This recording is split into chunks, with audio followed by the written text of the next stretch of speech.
Welcome to Everyday Decoding. This is part 11 of Cloud Storage Access through REST API. In this video, we are discussing on authentication to Google API services. Basically, we are discussing how to enable credential to access those API services.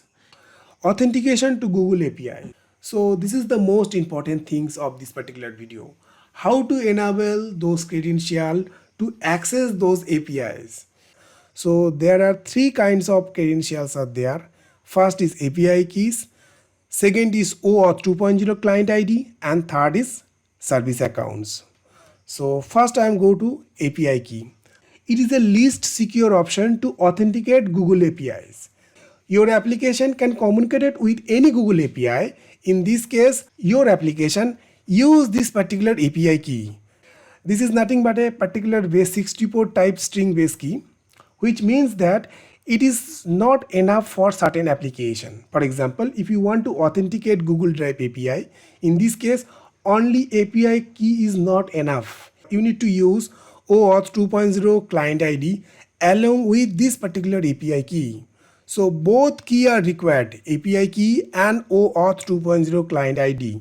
So don't worry, I will explain in my next slide what is OAuth 2.0 client key. Basically, those two keys, API key and OAuth 2.0 client ID, is used for front-end based application. If my application can access any Google resource, in those cases I am using API key with OAuth 2.0 client ID. Now I am explain OAuth 2.0 client ID. If you need to use to provide permission to your app, you can use this OAuth 2.0 standards credential key. This will ask the user to authorize your app before you will able to make the changes during any APIs. When you create a particular application, and this application obviously access the resource of Google APIs. In this case, when I am start my application first time, or if you have any modification done on this particular API, every time this will ask users to authorize your app before you will be able to make changes using any APIs. This is necessary for front-end based application and certain APIs such as Gmail APIs, Google Drive API, and Google Map API. You can also use it as a server-side application. In my previous video, I have accessed this particular OAuth 2.0 client ID to access the server-side application. When you create this particular OAuth 2.0 client ID, automatically provide a particular JSON file. And this JSON file have some content. Those are client ID, that is called OAuth 2.0 client ID. Second option is project ID, that means the project name in which this particular client ID is created. Third is auth URI. You have to access those API using this particular URI. At the time of generating token, first time you have to access this particular URL, that is called token URI, or you have to call a particular any kind of certified URL. In that case, you use this URL, or this is the particular unique ID Google will be generated for us for this OAuth 2.0 client IDs. Third option is service account. The final option is service account, a special type of Google account used to represent a non-human user. This is the best solution for us to control the Google Drive, Gmail using a server-side app. This service account we are using only for server-side application development. Obviously, it's provide better security. This service account also provide a particular JSON file, and the content of this particular JSON file is that type service underscore account. Project ID in which this particular service account is created. Project name. Private key is another kind of unique ID. Client email, this is the particular service account ID. This particular name is divided by something. Your name in which your Gmail account is created. @ this is my Google project name .im. This is common for all .gserviceaccount.com. Now we can see this client ID. This is the particular unique ID. Auth URI, that means in which my application can access Google services. Token URI, I already told that when my application first access particular resource, and at that time my application need a particular token. After I am getting a token from Google server, I have to do any further communication. In this case, I have to use this particular URL. Only for token request purpose, I have used this particular URI. That means token URI. Also, if you have requesting a particular certified URL, in this case, you have to use this particular URL.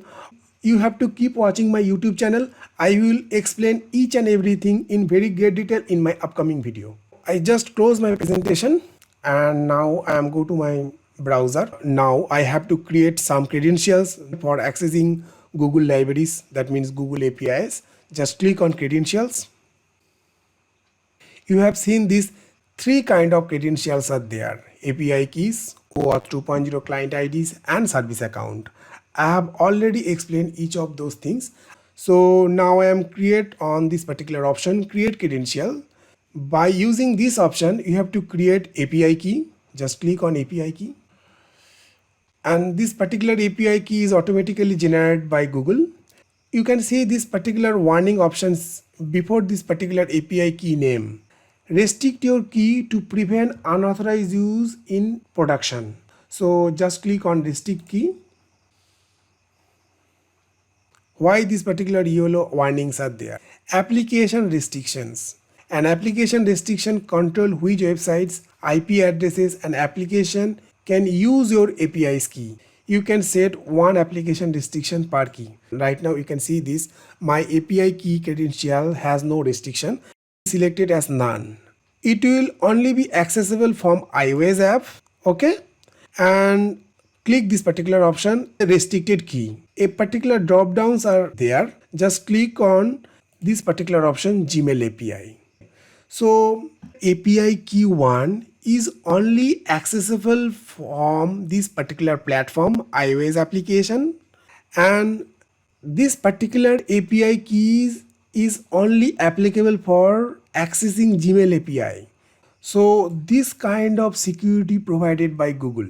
That means create a particular dedicated API key for this particular platform and for this kind of API.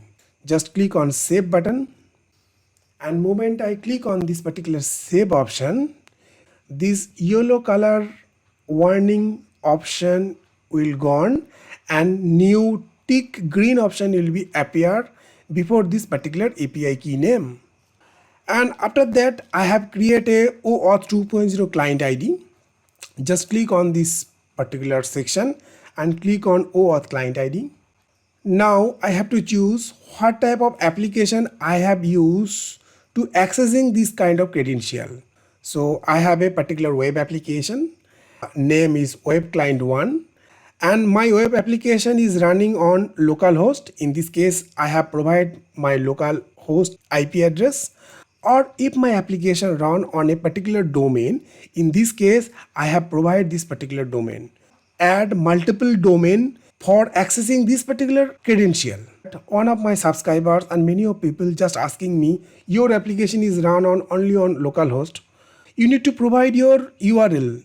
That means you have an application, you must have a particular domain name. You need to provide your domain name is here. The way this particular credential can recognize your application. You have to add multiple domain name and use the same OAuth 2.0 client ID. I don't need to provide any kind of URL. Just click on create. Now you can see this, your client ID is created and your client secret ID is also created. You can copy this by clicking on this particular option. Just click on go and you have to download this particular JSON file. And this JSON file have this kind of content. Go to my browser.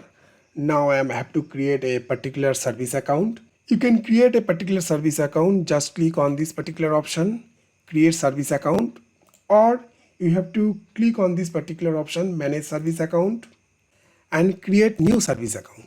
So first you need to provide the service account name. Here I'm typing a particular service account name, service account. You can see this particular service account name will be added before this particular domain address. That means @new project. New project is my Google project name, and after that it will provide a auto-generate a particular numeric address. This is nothing but a project ID. If I am click on this particular section, you can see this new project is the name of this project and this is the ID of this project. New project -283820 is the ID of this project.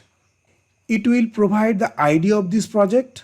After that, separated by dot. After that, IM. After that, separated by dot, and after that, gserviceaccount.com. This portion is common for all who have created this particular service account. You have to put your service account description, and this option is not mandatory. Just click on create button. Now your service account is created. You have to specify the role to access this particular service account credential. Provide a owner role to access this particular service account and click on continue. My service account, it will be treated as like a particular Gmail account ID because I will provide a owner permission to this particular service account credential. Now we have to fill up some optional information. Grant user access to this particular service account, and those are optional. That's why I'm not fill up those things. Just click on done button. Now you can see this particular service account name. You have to use this particular service account in your application to access the Google services. Now I have to go the main menu. Just click on credential options. You can see these three different types of credentials are already created: API keys, OAuth 2.0 client IDs, and service account keys. Basically, those two keys are used for front-end based application, or you can use OAuth 2.0 client ID for your server-side applications. Mainly, the service account credential is used for server-side applications for accessing Google resources. I hope you like this particular video. Thank you for watching this video. My next video, Google API and services. Basically, this video is the combination of part 8, 9, 10 and 11 of this video series. That's it for today.